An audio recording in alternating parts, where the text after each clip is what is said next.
ना कि हिंदू समाज को भूलने की बीमारी है। हम बहुत जल्दी भूल जाते हैं। संपूर्ण हिंदू समाज से बस एक ही अपील है कि अब आप कम से कम कलाम और कसाब पर फर्क करना सीख लीजिए।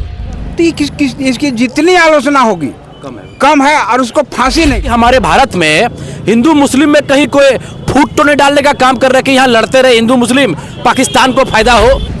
हमारा कोई कसूर नहीं था जी। इसमें 27 लोग का जान गया है, तो वहाँ पाकिस्तान में भी वही हो और जितने आतंकवादी हो सबको हम लोग के हवाले कर दिया जाए। नमस्कार, जिला एक्सप्रेस में आपका स्वागत है। सबसे तेज जिला एक्सप्रेस आज देख सकते हैं वीर कुंवर सिंह चौक पे। यहाँ पे देख सकते हैं कि जब जिस शोक को मना रहा है उस शोक को मनाने के लिए यहाँ पे जो हमारे विश्व हिंदू परिषद है, बजरंग दल है और साथ में दुर्गा वाहिनी के लोग यहाँ पे भावपूर्ण श्रद्धांजलि दे रहे हैं और साथ में ये आक्रोश भी दिखा रहे हैं। आइए से पूछते हैं क्या कहना चाहेंगे आप। हमारे देश में जो हिंदू है कब तक ऐसे अत्याचार को सहेगा। और एक सवाल और है हमारे मन में कि हमारे देश के अंदर भी कुछ गद्दार हैं जो कि आतंकवादियों को इतने समय तक अंदर आने का मौका मिला, 40 मिनट तक उन्होंने वहां पे आतंकी मचाया रखा और लोगों को मारा जो कि बेकसूर थे। सबसे पहली बात कि जो भी ये आतंकी हमला हुआ है ये सुनियोजित तरीका से हुआ है जी। इसको माने या ना माने ये 100% तय है कि ये सुनियोजित तरीका से किया गया है और यहाँ के चंद गद्दारों के द्वारा उन लोगों को शरण दिया गया है जी। और सबसे बड़ी बात है कि ये गद्दार कहीं से आए नहीं हैं, ये गद्दार हम लोग के बीच के हैं। जो आज जो हम लोग ये आयोजन किए हुए हैं, इस आयोजन के तहत हम लोग ये दिखाए कि कितने गद्दार हम लोग के बीच में है। हम लोग जो बोलते हैं कि हिंदू दोगले होते हैं, वाकई में है वो वही दोगले हैं जो उन लोगों को शरण देने का काम करते हैं और बाद में हम ही लोगों को मारा जाता है। वो लोग एक भड़काने का काम करते हैं कि वर्ण समुदाय के रूप में आप लोग बट जाइए, लेकिन जैसे हम लोग बढ़ते हैं तो वो लोग हम लोग के ऊपर चढ़ाई करते हैं, काटने का काम करते हैं। इसलिए हम लोग का एक नारा है कि बटोगे तो कटोगे। ये मोदी जी का भी नारा है, योगी जी का भी नारा है। तो इसलिए हम लोग ये ऐलान यहाँ से किए हैं विश्व हिंदू परिषद बजरंग दल के बैनर तले कि हम लोग को बटने की जरूरत नहीं है। जो भी आतंकी हमला हुआ ये सुनियोजित तरीका से हुआ है। आगे हम लोग का जनरेशन या हम लोग को झेलना ना पड़े, इसके लिए कड़ी से कड़ी जो कार्रवाई होनी चाहिए केंद्र सरकार के द्वारा। ऐसे तो कदम बहुत उठाया गया है, पानी रोक दिया गया है, वहाँ के जो भी मंत्रालय के यहाँ थे उनको भेज दिया गया है और जो भी केंद्र सरकार के द्वारा तय है वो किया जाएगा। और उसके बाद फिर यहाँ पर हिंदू को एकजुट होने की आवश्यकता है। जो गद्दार कहते हैं वो गद्दार कहीं बाहर से नहीं है, हमारे समाज के बीच में। हमको उसको पहचानने की जरूरत है। जो भाईचारे की बात करते हैं हम लोग तो भाई बना लेते हैं, लेकिन उनके लिए हम लोग चारा हो जाते हैं। आज देखिए वहाँ पर जो हमला हुआ है वो कलमा जो पढ़ेगा उसको छोड़ा जाएगा। बताइए कि हम लोग कभी ऐसा सोच सकते हैं क्या कि जो बजरंगबली का पाठ करेगा हम उसको छोड़ देंगे, बाकी को मार देंगे। हम लोग हमेशा भाईचारे की बात करते हैं, हम लोग सबको लेके चलने की बात करते हैं, लेकिन एक कौमी कट्टरता हम लोग इसको कह सकते हैं। ये कौमी कट्टरता जो है ये आता है, कोई बोलता है कि कुरान हम लोग को सिखाता है, कोई बोलता है नहीं कुरान नहीं सिखाता है। जो भी मातृशक्ति बोल के गई, ये बहुत अच्छा बात बोल के गई है कि ये धारावाहिक के तौर पे कुरान को भी दिखाना चाहिए कि दूध का दूध पानी का पानी हो जाएगा। एक्चुअली वो जो धार्मिक ग्रंथ है वो समाज में क्या बांटने का काम करता है, मोहब्बत बांटने का काम करता है या हत्यारे को शरण देने का काम करता है। आप क्या कहेंगे, कसूर क्या था हमारा? हम हिंदू हैं, हमें कलमा पढ़ने नहीं आता, कसूर क्या है? आप क्या कहेंगे इसके बारे में? आतंकवाद का कोई जात नहीं होता है, लेकिन हम लोग को हिंदू मुस्लिम करके मतलब जात पूछ के मारा गया है। पहलगाम में तो किया गया ना ये जी। तो हम लोग ये चाह रहे हैं कि जैसे हम लोग का देश में 27 लोग का जान गया है, तो वहाँ पाकिस्तान में भी वही हो और जितने आतंकवादी हो सबको हम लोग के हवाले कर दिया जाए। कड़ी से कड़ी सजा मिले जी। आप क्या कहेंगे, कसूर क्या था? हमारा कोई कसूर नहीं था जी। कि कसूर हमारा नहीं है, हमारा एक ही कसूर है, हम उन लोगों को भाई बोल करके गले में लगाया था। आज समय आ गया उन लोग को खदेड़ने का, यहाँ से वहां से मार के भगाने का यहाँ से। और ये बात समझने होगा। और हिंदू को जो 4 जाति में बांट दिया ना, ये अगर हिंदू जब तक नहीं सोचेगा कि जाति हिंदू है और धर्म सनातन है, ये सब हिंदू जब तक नहीं सोचेगा तब तक कुछ नहीं होगा। सब हिंदू को यही बात सोच रहा है कि हम सनातन है और हमारा जाति हिंदू है, हम ब्राह्मण कायस्थ ये वगैरह वगैरह कुछ नहीं है। आतंकवादी का यहाँ जो आतंकवादी का जिस प्रकार से ये लोग एक पर एक काम कर रहे हैं, जिससे हम हिंदुओं को ये तो सोचना ही चाहिए। और हमारे हिंदुस्तान के सारे निवासी को सोचना चाहिए कि हम लोग किस तरह अपने संविधान की रक्षा करें। संविधान की रक्षा करें और वो एक होके ही हो सकता है और कोई दूसरा उपाय नहीं है।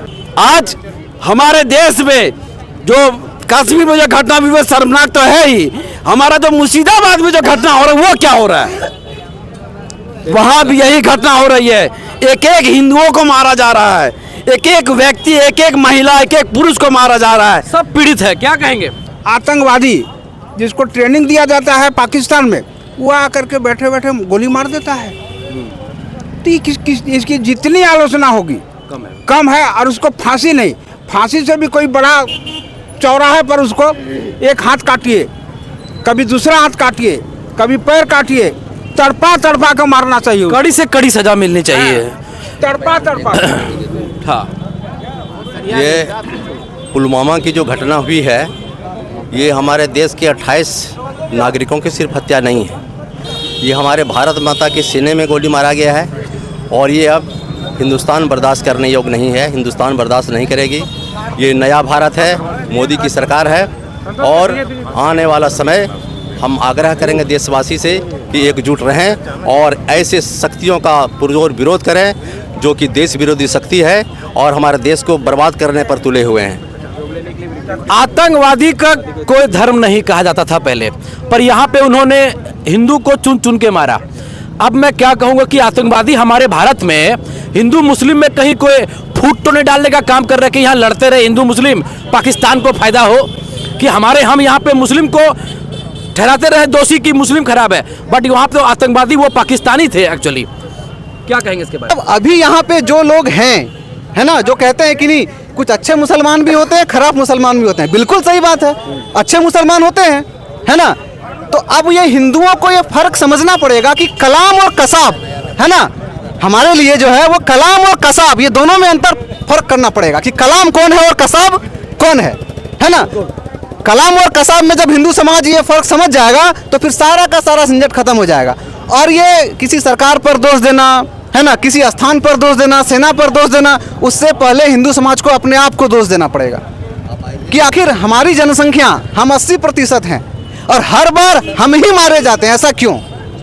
हर बार हम ही मारे जाते हैं, ऐसा क्यों होता है? और चुन चुन के मारा जा रहा है। दुर्भाग्य इस बात की है कि इस बार तो कलमा पढ़ा करके मारा जा रहा है, पैंट खोल करके जो है वो प्राइवेट पार्ट चेक करके मारा जा रहा है।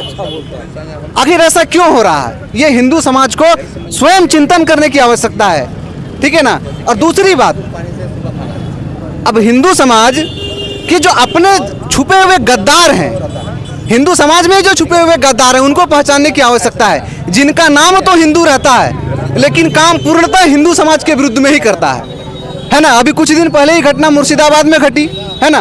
तो दूसरा क्या है ना कि हिंदू समाज को भूलने की बीमारी है, हम बहुत जल्दी भूल जाते हैं। अभी मुर्शिदाबाद की घटना घटी और जैसे ही पहलगांव की घटना घटी मुर्शिदाबाद को भूल गए। अब पहलगांव के बाद हो सकता है कहीं दूसरी घटना घटेगी तो हम पहलगांव को भी भूल जाएंगे। 800 साल से हिंदू समाज अपने ऊपर होने वाले अत्याचार को भूल रहा है और भूल ही रहा है, और उसी तरह एक के एक बाद घटनाएं हो रही है और हम भूल जा रहे हैं। अब कम से कम हम सबको शांति से रहने दिया जाए, बस भारत सरकार से मेरी यही अपील है और संपूर्ण हिंदू समाज से बस एक ही अपील है कि अब आप कम से कम कलाम और कसाब पर फर्क करना सीख लीजिए। कौन कलाम है और कौन कसाब है? हमारे लिए प्रेरणा के स्रोत है वीर अब्दुल हमीद अब्दुल कलाम, जो कि मिसाइल मैन के नाम से जानते हैं। इसीलिए कलाम और कसाब, ये दोनों को फर्क जो है हिंदू समाज को समझना पड़ेगा। हमारे लिए कोई दुश्मन नहीं है, कोई दोस्त नहीं है, बस कलाम और कसाब का फर्क समझ जाइए, है ना, और उनका हर तरह से बहिष्कार कर दीजिए। वो जो चल रहा था अब वो साजिश अब नहीं चलेगा। हिंदू जो है अब एकजुट होकर बस इस बात को तय कर लें कि भैया अब आपका पूर्ण विरोध इस बात का है, जातिगत, हम कह रहे हैं कि ये जातिगत विरोध है। तुम पत्थर फेंकोगे हम फूल बरसाएंगे, ये अब नहीं चलेगा। अब ये इस भारत में, इस नए भारत में तो नहीं होगा। वक्त बदल रहा है, भारत भी बदल रहा है, सोच भी बदल रही है, लोग भी बदल रहे हैं। अब कब तक हम सहेंगे दर्द, ये लोग को कहना है। और वास्तविकता आज हमारा भारत इस समय बहुत दुख और शोक में है। आज इस वीडियो में इतना ही। वीर कुंवर सिंह, उपराजधानी दुमका से अपने सहयोगी अमन जी के साथ इतना ही। मिलता हूं आपसे। नमस्कार, जय हिंद, जोहार।